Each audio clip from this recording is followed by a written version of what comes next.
Seventh class. Today the date is 17 December 2020 and the day is Thursday. Seventh class, today we will start our new unit number 9, that is about refraction and dispersion of light. यानी इस पूरे unit में हम learn करेंगे कि किस तरह से रोशनी जो है वो रिफ्रैक्ट होती है और फिर डिस्पर्स भी होती है. ठीक है, तो let's start with reading of page number 113. Light waves travel at a speed of about 300,000 kilometre पर सेकेंड इन ईयर. इसको आप हाईलाइट करें, ये उन्होंने हमको वैल्यू फाइंड आउट करके बताई हुई है कि लाइट जो है वो हवा में 300,000 किलोमीटर पर सेकेंड की स्पीड से ट्रेवल करती है. ठीक है, but they slow down when they enter another transparent material such as water और glass.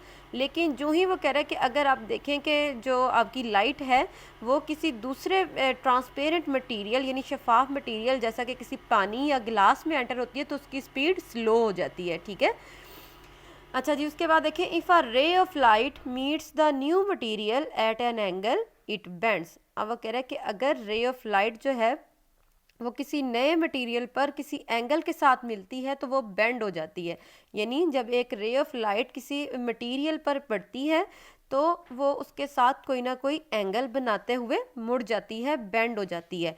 This bending of light is called refraction. और लाइट का इस तरह से मुड़ना या बेंड होना क्या कहलाता है? रिफ्लेक्शन. ठीक है, तो इसको आप हाईलाइट करें. रिफ्रैक्शन की डेफिनेशन दी हुई है, if a ray of light meets the new material at an angle it bends, this bending of light is called refraction.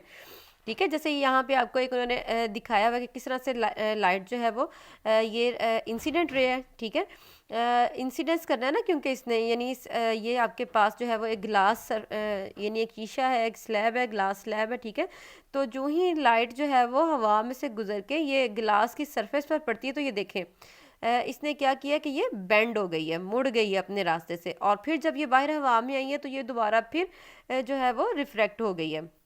तो इसको ज़रा डिटेल पे हम स्टडी करेंगे. The diagram shows that light entering a glass block bends towards the normal. अच्छा जी, ये वाली जो पिक्चर है इसमें देखेंगे सबसे पहले क्या हुआ है कि ये जो लाइट रे जब ये ग्लास स्लैब के ऊपर पड़ती है तो ये उन्होंने एक नॉर्मल ड्रा किया हुआ है, अमूद गिराया हुआ है. ठीक है, इसके ऊपर जहाँ पे वो लाइट रे जो है वो जहाँ पे इसके साथ एंटर होगी वहाँ पर उन्होंने ये नॉर्मल गिराया हुआ है. ठीक है, नॉर्मल फॉल कर रहा है. तो देखें ये लाइट रे जब ये ग्लास स्लैब पर पड़ी तो फिर देखें जब ये बेंड हुई है तो ये किसकी तरफ को मुड़ रही है? ये नॉर्मल की तरफ को मुड़ रही है. ठीक है, नॉर्मल की तरफ को बेंड होती है. यही वो हमें बता रहे हैं कि डायग्राम में शो क्या हो रहा है कि light entering a glass block bends towards the normal. कि जब लाइट की जो रे है वो किसी ग्लास ब्लॉक में एंटर होती है तो वो नॉर्मल की तरफ, अपने अमूद की तरफ झुक जाती है. This is because it slows down. क्यों? क्योंकि इसकी स्पीड स्लो हो जाती है as it leaves the glass. और फिर बाद में देखें जो ही वो ग्लास से बाहर निकलती है तो फिर क्या होता है? It speeds up again and so bends away from the normal. अब देखें अगर आप यहाँ पे भी नॉर्मल अगर आप ड्रॉ करते हैं, ठीक है, तो क्या होगा कि ये क्या हुआ, इसने लाइट जब अब ग्लास में से बाहर दोबारा हवा में निकल रही है तो अब वो ये अपने नॉर्मल से परे चली गई है. ठीक है, यानी उससे दूर होती जा रही है. लेकिन यहाँ पे देखिए, अगर आप यहाँ पे नॉर्मल एक ड्रॉ करते हैं तो यहाँ पे क्या होगा? यहाँ पे हमें पता चल रहा है कि जब लाइट रे जो थी वो हवा से ग्लास में एंटर हुई तो वो उसकी स्पीड स्लो डाउन हो जाती है. क्यों? क्योंकि वो एक रेयर मीडियम से यानी एक हल्के मीडियम से एक डेंसर मीडियम में एंटर होती है. तो जब भी लाइट रे एक रेयर मीडियम से एक डेंसर मीडियम में एंटर होती है तो वो बेंड हो जाती है टुवर्ड्स द नॉर्मल, यानी अपने नॉर्मल की तरफ झुकती है. और इसी तरह जब लाइट जो है वो एक डेंसर मीडियम से रेयर मीडियम में, यानी जैसे इस एग्जांपल में ग्लास स्लैब में से यहाँ पर लाइट जो है वो रेयर मीडियम यानी हवा में एंटर हो रही है तो अब देखें वो अपने नॉर्मल से दूर जा रही है. ठीक है, अपने नॉर्मल से परे हट रही है. तो यही उन्होंने यहाँ पे आपको रीडिंग में बताया. ठीक है, इट स्पीड्स अप अगेन क्योंकि उसकी स्पीड अब वो दोबारा से हो जाती है और bends away from the normal, और नॉर्मल से दूर झुक जाती है. The ray of light and emerging from the block is parallel to the ray going in. अब वो कह रहा है कि जो रे ऑफ लाइट जो ब्लॉक से बाहर निकली है वो उस रे के पैरेलल है जो ब्लॉक में एंटर होती है. यानी ये रे और ये रे एक दूसरे के पैरेलल है. फिर refraction will also occur when light passes through water और एनी अदर ट्रांसपेरेंट मीडियम, यानी रिफ्रैक्शन और कब होगी कि जब लाइट जो है वो पानी या किसी दूसरे ट्रांसपेरेंट मीडियम में दाखिल होती है, ठीक है। तो दो कंडीशन है, दोनों कंडीशन को हम पढ़ते हैं कि उनमें क्या होगा। When the light moves from a less denser medium to a denser medium, यानी जब लाइट जो है वो किसी कम कसीफ यानी लेस डेंस यानी रेयरर मीडियम लाइक कोई हवा है, ठीक है, यानी हल्के मीडियम से टू अ डेंसर मीडियम किसी कसीफ मीडियम यानी किसी भारी मीडियम में दाखिल होती है, जैसा किसी गिलास वगैरह में, तो light will be refracted towards the normal. तो उसकी स्पीड कम होने की वजह से लाइट जो है वो किसकी तरफ झुक जाएगी, अपने नॉर्मल की तरफ, अपने अमूद की तरफ। Hence the angle of refraction, इस तरह से क्या होगा कि जो एंगल ऑफ रिफ्रैक्शन है वो स्मॉलर होगा than the angle of incidence, angle of incidence की निस्बत, ठीक है। ये यहाँ पे बताया हुआ है कि angle of refraction will be smaller to angle of incidence, ठीक है। जैसे ये आप इस पिक्चर में भी देख रहे हैं, ठीक है, ये ग्लास मीडियम है, ठीक है, और उसके बाद ये एयर वाला मीडियम है। तो जब देखें रोशनी की ये शुआ जो है वो जब हवा से ये ग्लास वाले मीडियम में एंटर हो रही है तो क्या हुआ है, वो अपने नॉर्मल की तरफ झुक रही है, ठीक है। और देखें आप कि जो एंगल ऑफ इंसिडेंस है, ये एंगल ऑफ इंसिडेंस है, ठीक है, यानी जो इंसिडेंट रे नॉर्मल के साथ जो एंगल बनाती है वो इंसिडेंट एंगल होता है, और इसी तरह जो रिफ्रैक्टेड रे अपने नॉर्मल के साथ जो एंगल बनाती है वो रिफ्लेक्टेड एंगल होता है। तो देखें कि जो एंगल ऑफ रिफ्रैक्टेड है, ये वाला एंगल ऑफ रिफ्रैक्टेड, ये लेस देन है किससे, एंगल ऑफ इंसिडेंस से, ठीक है। इसी तरह हमारे पास ये एक दूसरी कंडीशन है, when the light moves from a denser medium, यानी जब लाइट जो है वो एक भारी मीडियम यानी किसी ग्लास वगैरह से एंटर होती है to a less denser medium यानी कम या हल्के मीडियम यानी हवा में, the light is refracted away from the normal. तो लाइट जो है वो क्या होता है, वो अपने ये देखेंगे नॉर्मल से परे हट जाती है, दूर हट जाती है, ठीक है। और इस केस में क्या होगा, एंगल ऑफ रिफ्रैक्शन आर जो है is bigger than the angle of incidence, यानी एंगल ऑफ रिफ्रैक्शन जो है वो एंगल ऑफ इंसिडेंस से ग्रेटर होगा। जैसे यहाँ पे देखें ये लेस डेंस मीडियम था ना एयर, और ये डेंसर मीडियम था यानी ग्लास था, ठीक है।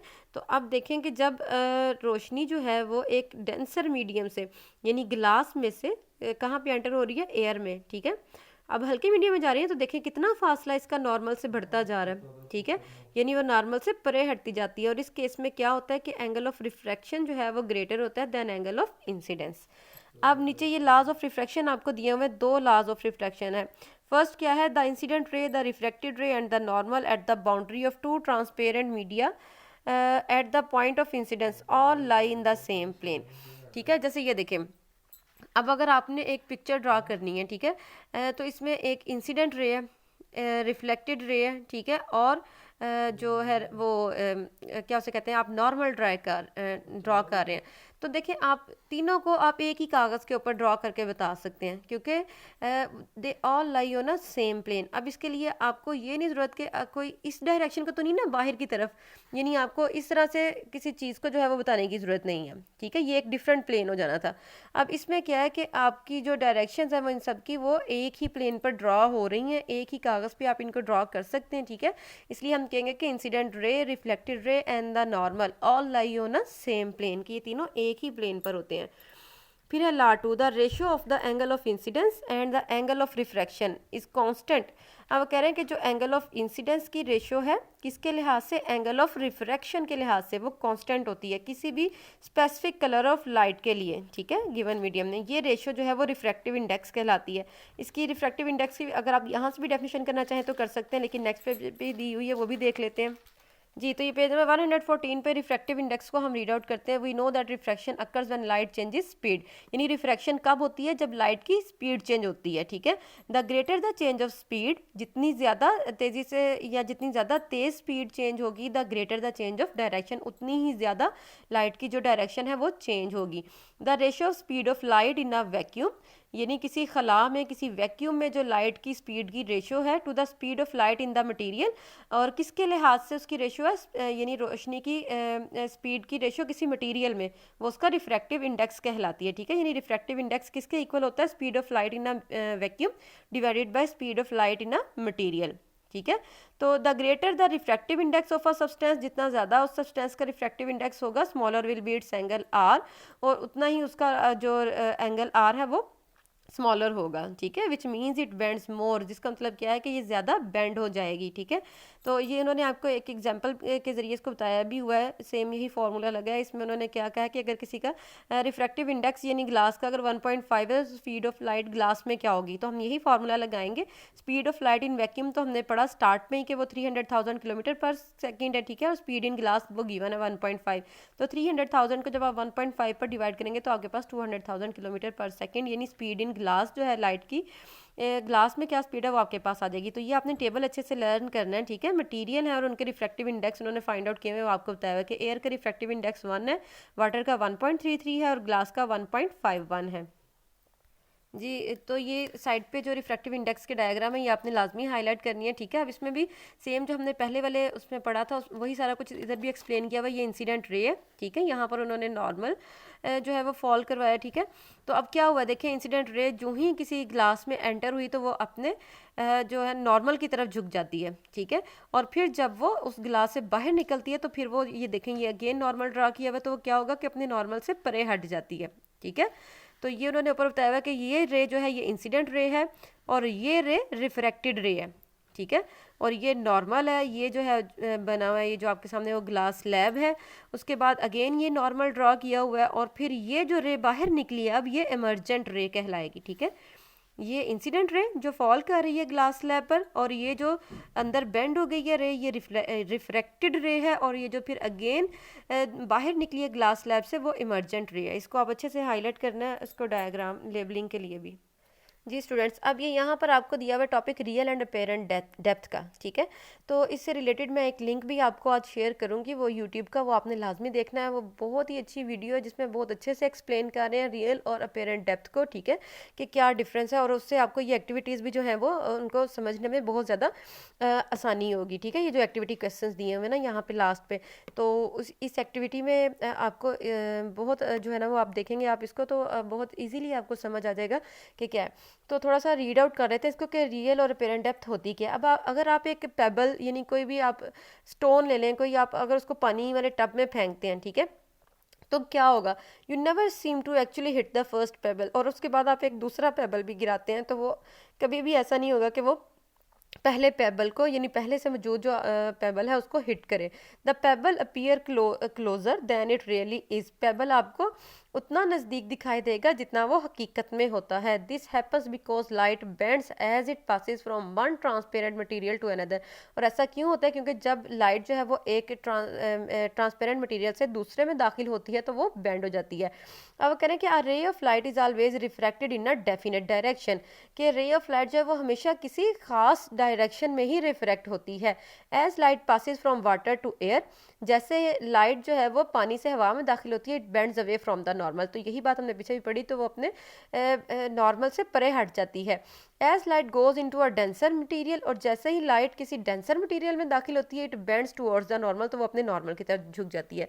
ये भी आपने अच्छे से इसकी डायग्राम आपने लर्न करनी है, ठीक है। ये बाहर एयर है, ये अंदर वाटर है, ये अपेरेंट डेप्थ है, ये ऑब्जेक्ट एक्चुअली पड़ा हुआ है, ठीक है, ये रियल डेप्थ है टोटल, और ये जो है वो आपकी अपेरेंट डेप्थ है। देखें आप उस एक्टिविटी में देखेंगे कि वो एक कॉइन एक ग्लास में जो है ना वो रखता है, और उससे खुद इस तरह से बैठता है कि उसको वो बाद में कॉइन ग्लास के अंदर पड़ा हुआ नज़र नहीं आता। फिर वो ग्रेजुअली उसके अंदर पानी जैसे से ऐड करता है तो उसको वो थोड़ा फिर ज़्यादा, फिर उससे ज़्यादा वो कॉइन नज़र आना शुरू हो जाता है, और जब वो ग्लास फुल हो जाता है तो उसका वो पूरा कॉइन नज़र आना शुरू हो जाता है। ये ऐसा क्यों हुआ, क्यों हुआ, क्योंकि जब लाइट अब उसको मीडियम से जब उस टकरा के उसकी आंख तक जा रही थी तो वो नॉर्मल की तरफ बेंड हो रही थी, ठीक है। अभी भी कॉइन तो पड़ा वहीं पर ही है ग्लास की बॉटम में, लेकिन जैसे जैसे आपने पानी उसके अंदर डाला, ठीक है, तो वो आपको ऐसे दिखाई देगा कि वो अपनी एक्चुअल पोजीशन से ऊपर को उठ गया, लेकिन हकीकत में तो ऐसा नहीं होता, ठीक है। Same like happen with the pebble thrown in a water tub.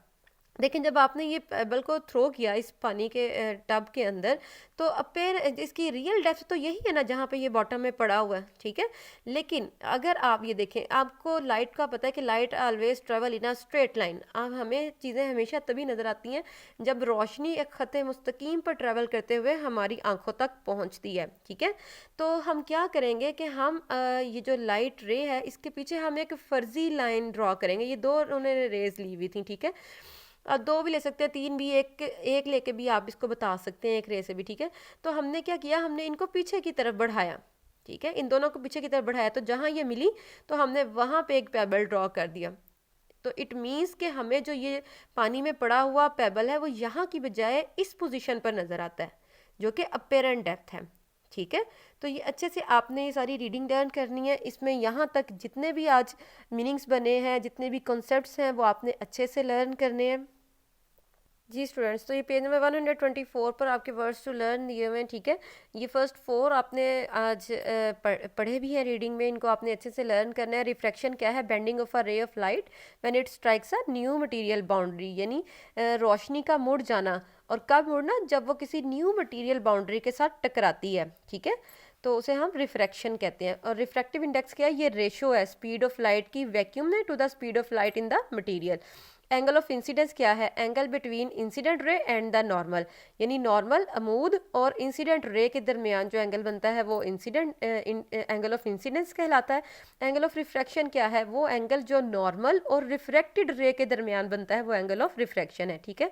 तो सारे कॉन्सेप्ट्स आपने अच्छे से लर्न करने हैं, वर्ड्स मीनिंग्स अच्छे से पढ़ने, जितनी भी ऑब्जेक्टिव है और जो भी मैंने हाईलाइट करवाया बुक रीडिंग में, उसको आपने अच्छे से पढ़ना है।